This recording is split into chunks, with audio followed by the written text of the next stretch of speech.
Can you describe a bit about what's going on in Europe in regards to energy? Because I think a lot of people here don't really understand the ramifications of increased energy prices or why the prices increased in the first place.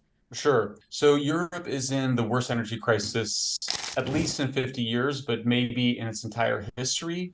It made a decision, 10, 20 years ago, the big countries did, that they were going to reduce their reliance on nuclear power plants, also on coal plants, and they were going to rely more on natural gas imported from Russia and more on solar panels and wind turbines mostly imported from China. And Hmm. so what we saw is that Europe produced 3 times more natural gas than Russia did 15 years ago, but those numbers totally changed. And so Europe now has become completely dependent on Russia for natural gas. There was already an energy crisis last year that was brewing, but it has worsened now because Russia, in retaliation for Europe's support of Ukraine, has basically cut off almost all natural gas to Europe, and the continent is supposed to shut off its petroleum or oil imports as well. So, there's a Wow. lot of people that say, well, Europe is going to be able to get through the winter. They've saved up enough natural gas. But that overlooks something really important, which is that they don't have enough natural gas to support the industries that depend on natural gas. And that includes things like aluminum, steel, glass, plastics, fertilizers.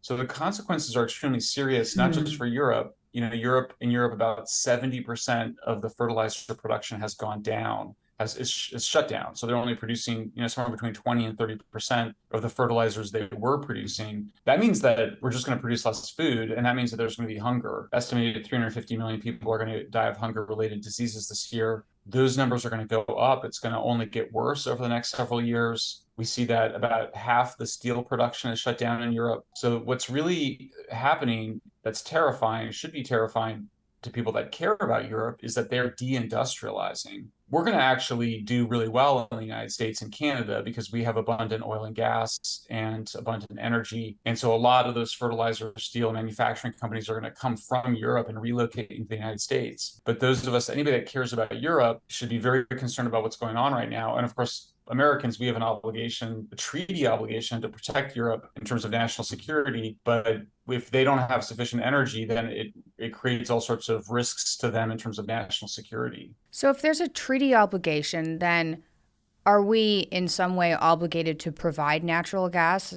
No, only no. I mean, that's the reason we're not. I mean, if it were, then we would be doing it, I presume. But no, I mean, it's more like, Ukraine obviously was not part of the EU or part of NATO. So when Russia invaded Europe and the United States didn't really have any basis to defend it. It ended up supporting it with arms. The concern, of course, is that it would somehow entangle the United States or Europe in that war. And you sort of see Russia now making all sorts of threats because they've had some Yeah. setbacks. But it's more like, it's more like the kind of thing you worry about is that Europe ends up in a situation like it was in before World War II, where you end up in a severe economic depression, you end up with hyperinflation, and you end up getting leaders in Europe who are very scary and authoritarian, who start to do things like, deprive people of democracy. They start taking other measures that really undermine liberal democracy in Europe.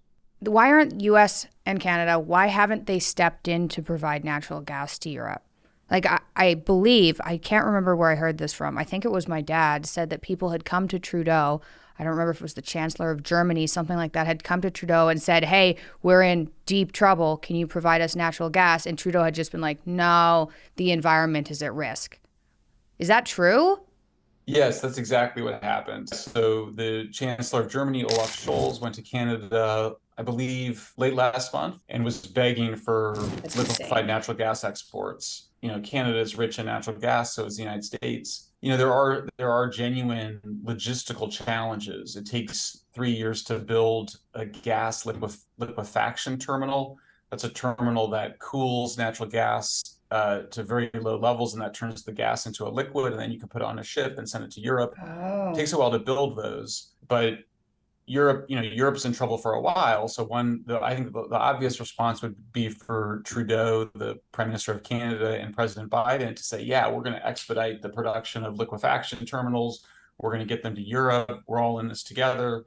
it's obviously also very good for the economies of Canada and the United States to be sending gas to Europe. And it's also good for the environment because without the natural gas, the Europeans are burning more coal, more diesel, more kerosene. They're also burning wood, which is the dirtiest fuel. So it's crazy. It's because both Trudeau and Biden are scared of upsetting their very progressive voting base. And so that's Mm. why they're not doing it. But it's a sign of real political cowardice because they both have to know, both Trudeau and Biden have to know that they're really hurting Europe by not stepping up by expanding gas production. Yeah, I mean, you just described why they should do it in like 25 seconds.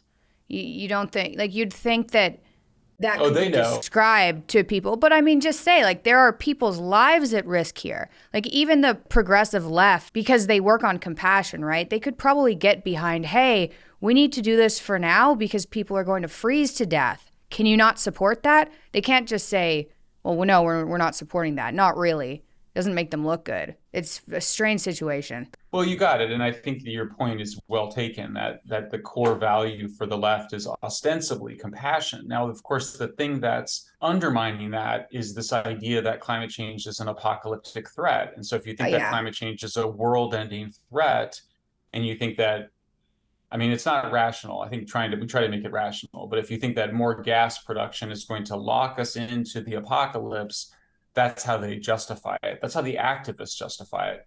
The politicians justify it because they're scared of the activists, they're scared of the voters, they're scared of the news media is completely bonkers. You know, if any, I mean, really, there's three groups that should be blamed. There's the politicians, there's the news media, and then there's the activists, and they all kind of manipulate each other. But I do think the crisis is going to get so bad that you're going to see significant political change really everywhere, Mm. including in North America, but also in Europe. And we just did. We've seen conservative governments now come to power in Sweden and Italy. I think that's going to continue to happen. And so there's a way in which the contradictions are piling up, and you're going to start to see these anti-energy nihilistic behaviors start to that are going to start to self-destruct. Do you think this is correctable with the right government for these European countries, or are these European countries really screwed? It's definitely correctable. I mean, it'll be hard, and I think that you saw the incoming new Italian prime minister, I believe her name is Meloni, striking a very conciliatory speech and also I think a very humble speech, saying that she was going to, that we're all in this together and that this was going to be very difficult. That's the right posture to have. This is not a moment for a lot of swagger by anybody, but they just need to do everything they can to bring down energy prices. I mean, that's just the main event. So they are going to need to burn a lot of coal. They're going to need to import a lot of liquefied natural gas. They're going to need to keep their nuclear plants operating or restart the nuclear plants. Unfortunately, the opposite is happening in both Belgium and Germany. They're continuing to shut down nuclear power plants, which is like insane. So there's just a lot that they're struggling, but there's a lot that they can do, in the short term and medium term in particular. So that's, I think, but you're asking the right question. Like, how much is Maloney really going to be able to do? I would say in the short term, it's going to be pretty difficult. But I think in the medium term, more like 3 to 5 years, the right policies now will make a big difference.